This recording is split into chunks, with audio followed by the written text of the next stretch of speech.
So, hi guys, this is Dr. Mike D. So guys, meron na naman tayong another lippy na ita-try. This one is from the brand Style Nanda. It's made in Korea guys, no? Titignan natin how it looks like. Yung isa dito is yay or nay. Hashtag yay or nay siya.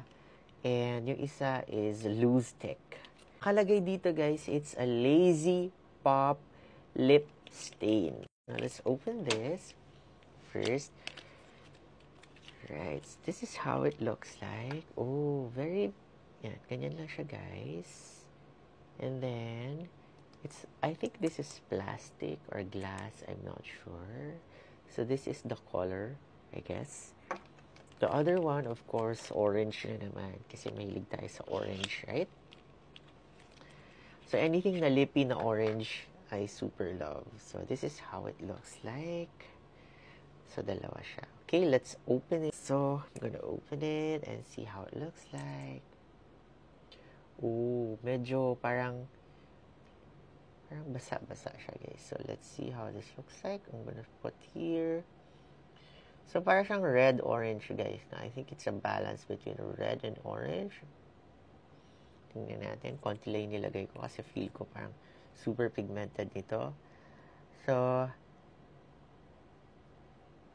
oh, wow.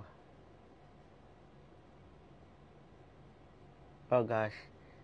Dapat na-spread ko siya agad kasi parang siyang dot doon. Tingnan nyo guys, parang siyang dot. I think dapat spreaded ko siya ng maayos.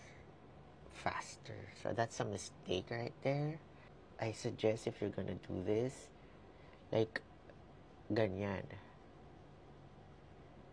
And ang hirap niya is spread actually. Parang natutuyo and dumidikit siya agad. So, not a fan of this. Parang kailangan mo bilisan ang pag-spread sa kanya. So, I'm not sure if that's how it should work. Baka first time ko gumamit ng lip stain, but parang medyo mahirap siya i-control, guys. So, let's try this. This is a bit orange. So, may mga pasyente ako later, so baka ma-weird sila sa akin. Parang ano yung sa lips ni Doc Mike. So, shake pala muna natin, no?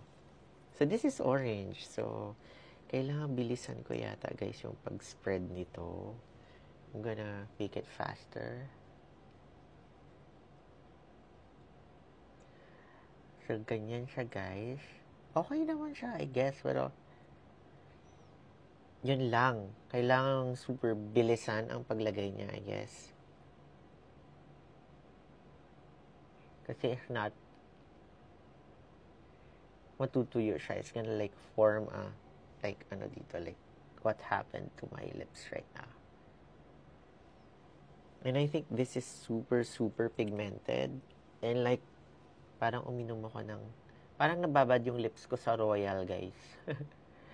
Pero later, I guess, it's gonna blend in. So, yan. So, kailangan lang, guys, make sure nyo, I think, super moisturize yung lips nyo when you apply this. Parang siyang may oily and glowy substance na parang makes your lip like a bit glowy.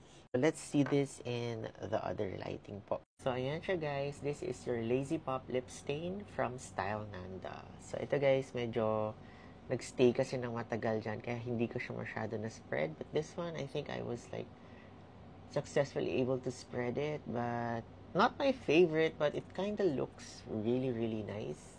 So yeah guys, I hope you like it. For more acne tips, follow me and Basta Acne DMD. Bye!